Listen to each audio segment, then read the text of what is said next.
In this video, I'm gonna show you how 4 very different Jeeps perform off-road.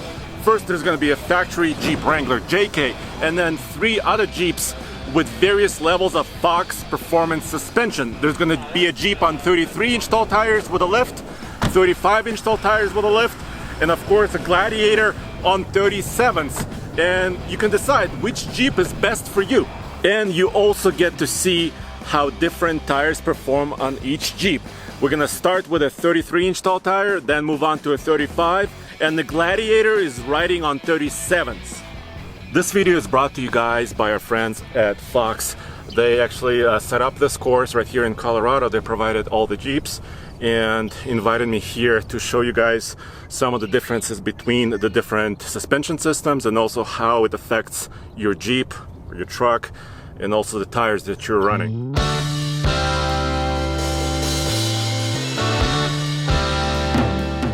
All right, dude, let's go. Let's launch this thing. Alrighty, so traction control off, waiver has been signed. Woo! So this is a 2017 bone stock Jeep Wrangler JK Sport. So this has a steel monotube shock. I don't know what the gas that is inside it. It could be atmosphere, it could be nitrogen, but what we have here is a steel-bodied shock. It does a great job at retaining heat, which is what we don't want in a shock. Okay. We're on the 4th lap of this vehicle, so you're the 4th person to get in here, and I can guarantee you that we are experiencing shock degradation. So already, these are warm. They're probably not hot to the touch, but they're warm, and that fluid that is inside there, as well as the gas, has become emulsified. So we like emulsified things and foam with our caramel macchiatos and our cappuccinos. Okay. Not in our shocks. So you can see how we're kind of moving around in this Jeep. We're doing 9 miles an hour. So let me get that, by the way. Yeah. So we just went through that. We were doing 9 miles an hour. You can maybe get it. Now we're doing 10, but this is a low speed compression environment. So these shocks are traveling up and down slowly, and we're going slow. Low speed, high speed compression is not indicative of how fast the vehicle is going. So we could be going down the Ike Gauntlet at 70 miles an hour and experience a low speed shock environment where the body is rolling. Right. We could be going through a neighborhood and hit a speed bump at 9 miles an hour, and that's a high speed compression. Very quick. So high speed compression, low speed compression is how fast the shock is compressing. So again, we're doing 12 miles an hour. Oh, sorry, 18 miles an hour. Feel how the body just flopped to the side? Oh my God, okay. Yeah. So we're going through, again, just the 2 of us in here, but feel the back end of this Jeep as it flopped and squatted down really hard. We've already blown through all of our suspension. These shocks are losing their ability to adequately dampen this vehicle from the environments. Whopping 11 miles an hour right there. Not the greatest ground clearance. No, I could feel that. Yeah, yes. This is my personal Jeep, so they made me use this. What? I said that I own a JK. I'm 3 months in here at Fox, and they said, perfect. We've got the perfect plan for a 4-event traveling circus. So they want to torture test your Jeep, your personal Jeep? I'm a Jeep owner. This is what I assume I could be able to do every day in my personal Jeep, and now we're showing everybody that I have limitations. But again, this isn't just a Jeep thing. This could be a Tacoma. This could be an F-150, a 3/4 ton truck. So the next one you'll feel is the performance Jeep. So it's the same exact JK, 4-wheel drive, 4-door Jeep. This has 33-inch tires on it, a 2.0 aluminum bodied shock, internal floating piston, and a 2.5-inch lift. So it is an incremental change. This is our entry level for Fox, and then it's just gonna get better from there. All right, thanks very much, dude. You're very welcome, Andre. Have fun.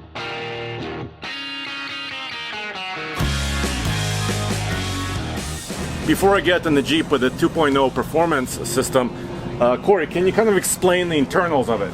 You bet.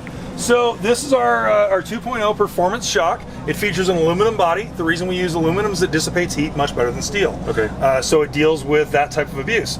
It also has what is called an internal floating piston, or IFP. That's what this guy is here. So your gas charge is up here. Your Fox JM shock fluid is down here.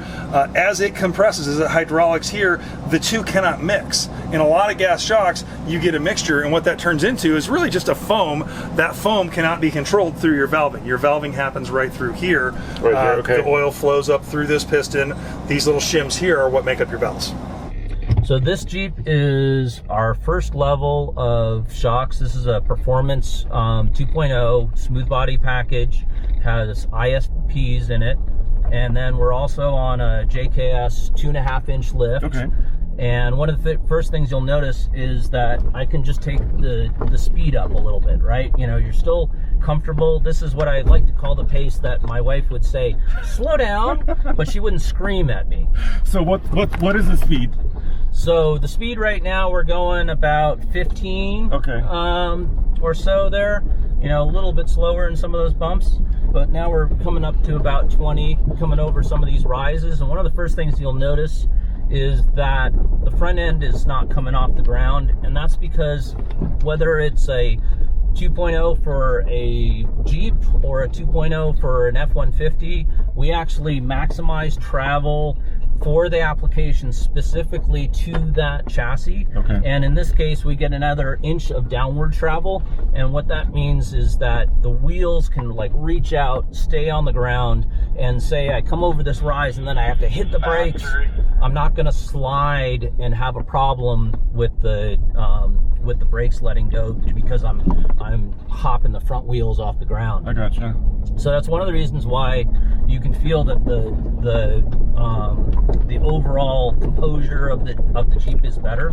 The other is that, you know, we also maximize your upward travel so that you get a little bit more to go through. For example, this water bar right here, you can hardly feel it. I really felt it in the stock Jeep. Yeah, you go right through the travel, and part of that is that the Jeep stock shocks, they don't have an IFP. This level, this package right here would give you, you know, more than enough to do some pretty serious off-roading, and yet it's more comfortable and it's safer on road during the week.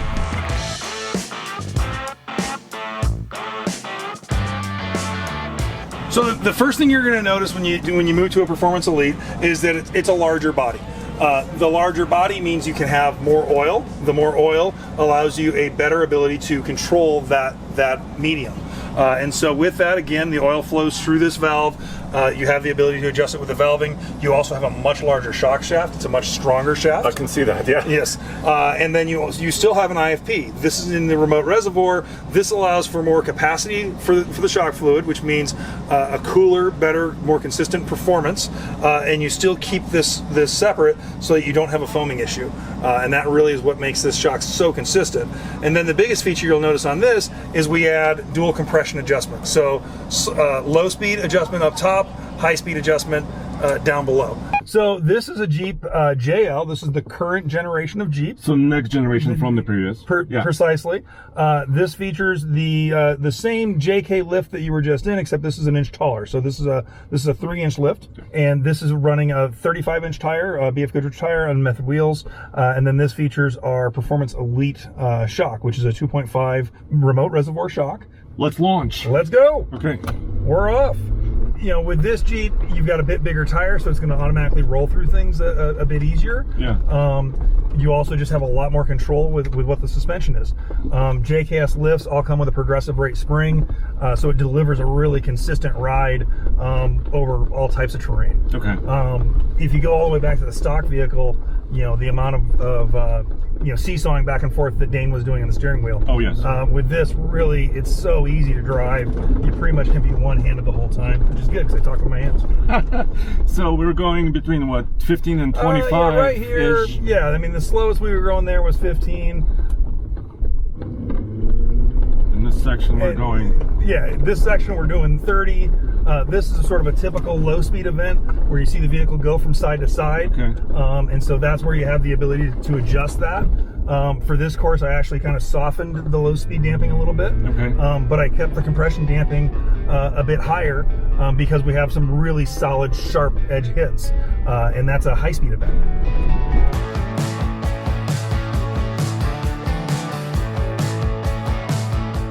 All right, now let's move on to the truck, the Gladiator, and it has a 3.0 factory system. So Corey, how is this made? So when we're looking at the 3.0 factory, now we have a lot of technology, This is patented Fox Technologies, and the big thing with this is what we call internal bypass. So these are actually the valves for internal bypass. Okay. So these create different ride zones. A ride zone is simply us sort of segregating different areas inside the shock travel that allow the fluid to bypass the piston so that you get more flow. More flow means the piston can move faster and give kind of a feeling of endless suspension travel. If you have the piston moving faster, obviously you don't want it to bottom out, and so that's why this is where in an upstroke, the fluid would come through here, it would re-enter in here and slow that down hydraulically, as working in conjunction with the piston. And it's once again a bigger body. It's a bigger body. In this case, the actual working body is 2.5, just like this shock here. This additional area, you have shock fluid that comes in and out of this outside reservoir as well. And then talk to me about this cooler. I mean, the fins. Sure. Yeah, it's what we call our cactus cooler. Heat's the enemy of anything performance. You run an engine too hot, a transmission too hot, you lose performance. Shocks are the exact same thing. You run them too hot, you're going to lose performance. You felt that in the stock Jeep. Mm-hmm. With this, you end up with a lot more surface area. It's what we call our cactus cooler, and it's just a matter of adding additional surface area for heat to dissipate from. Obviously, these are mounted outside in the wheel well, that sort of thing, so you get a lot of additional cooling with that. Again, another IFP, the ability to keep that gas and oil separate from each other.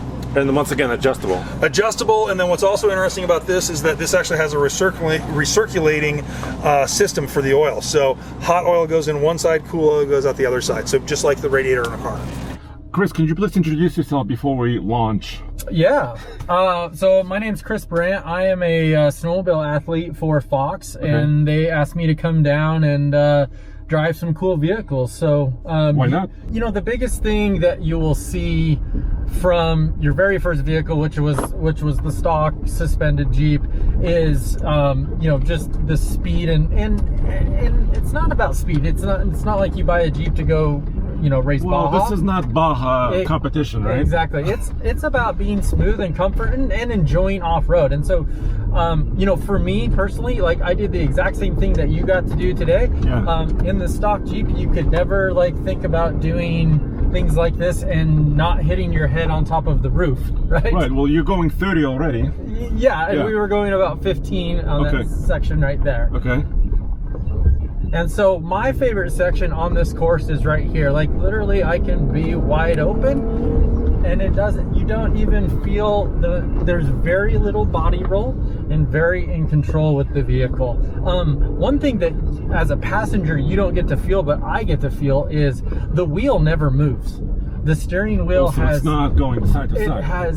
It's so awesome how little input that it has. And then like this section right here, you know, is pretty awesome. You most likely had to go about 5 miles an hour on this bump. That was that? That was that. Okay.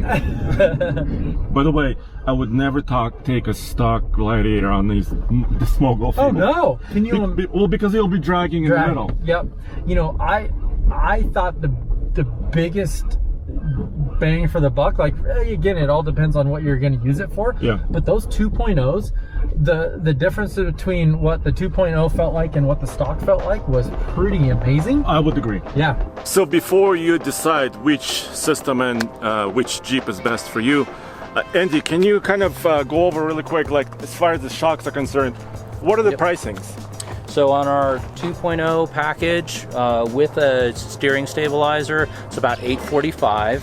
Okay. And then if we progress up to the 2.5 inch with adjustable DSCs and a through shaft stabilizer, that's just below $3,000 for the entire package. Not including the lift. Not including the lift. Okay, and keep going. And then on this one, with the 3.0 factory shocks and the steering stabilizer that's fully adjustable on that whole package, 4 shocks and stabilizers, about $6,000, not including the lift or tires. So guys, there you have it. You saw how all 4 Jeeps performed. And as always, go back to tfloffroad.com and tfltruck.com for all the latest news, views, and real world off-road and truck reviews.